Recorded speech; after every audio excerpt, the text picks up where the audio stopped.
You have your book here, Poems from the Playground of Risk. Have you done any others?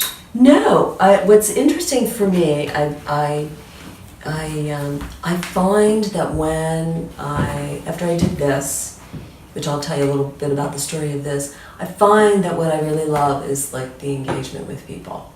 And I think when I can do that, that really makes it come alive. Like when you or anybody reads me a poem, it's like a lullaby to me. You know, I feel attended to. And so, not that there's anything wrong with having the printed page, because then you could spend more time with it alone. But I've never been drawn to publishing. It's never been my thing. I've been more drawn to doing shows or salons. Like I did 2 productions when I was in the Lehigh Valley. And that to me, it was like theater. So the theater aspect appealed to me, where people are immediately drawn into a community. I think part of it is I just don't have the patience, to be honest, to submit, poem after poem out in the world. And, but I do feel like I have enough of a body of work now that I may want to document in some way. And I'll probably just do that myself. I probably wouldn't try to find a publisher for it. It's just not my thing, This came about because Pudding House Publications, which is sadly no longer in press. That was a highly respected publication. It was really wonderful. Boy, she did a lot of work. What was her name? Jen?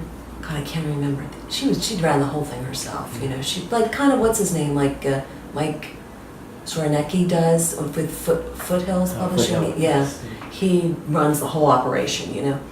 But what happened with this was she put out a call to anybody who was a member of the National Association for Poetry Therapy, and so I thought, okay, I'm gonna do this. I'm gonna put my poems together. I spent time with my poems, and I submitted, and I won, which was shocking to me because there were so many amazing poets in that. But I guess there was something that she saw that she felt like she wanted to honor it in that way. What's interesting about the title, I wanted to talk to you guys also about your titles and how you come up with titles. This came to me out of a coaching session.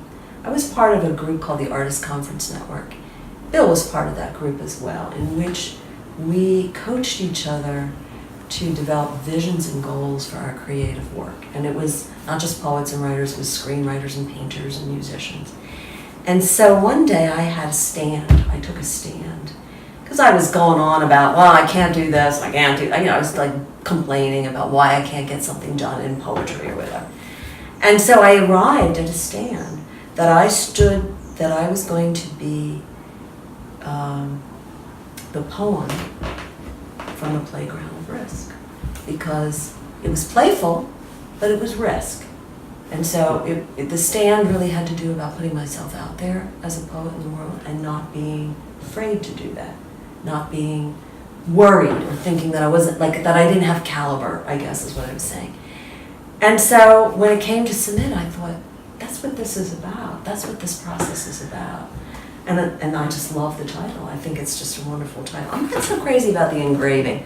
They chose the engraving. I would have chosen an image of myself on a swing that I had as a child, which is a very old-fashioned swing under this beautiful tree.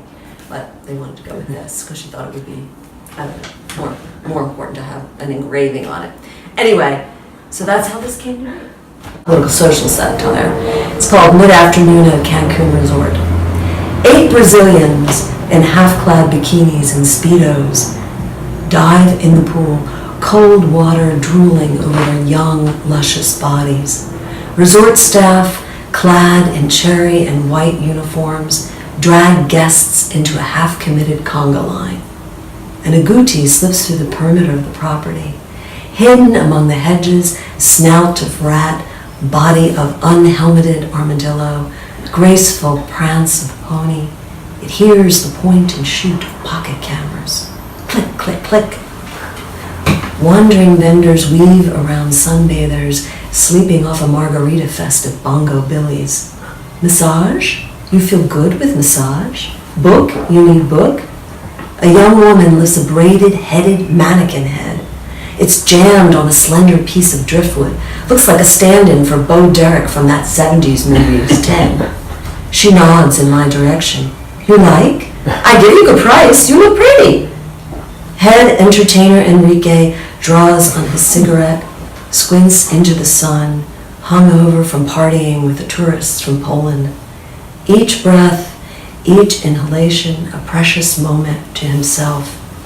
He imagines that he might grow younger and not exhausted by the seasonal charade, I love Mexico and you will too. So you see what I mean? It's like a little bite there that I was trying to go for, but it also kind of draws a picture of what it's like. Oh, it definitely does. Yeah. So again, it's more narrative than abstract, but so I do have a sense of humor, I think.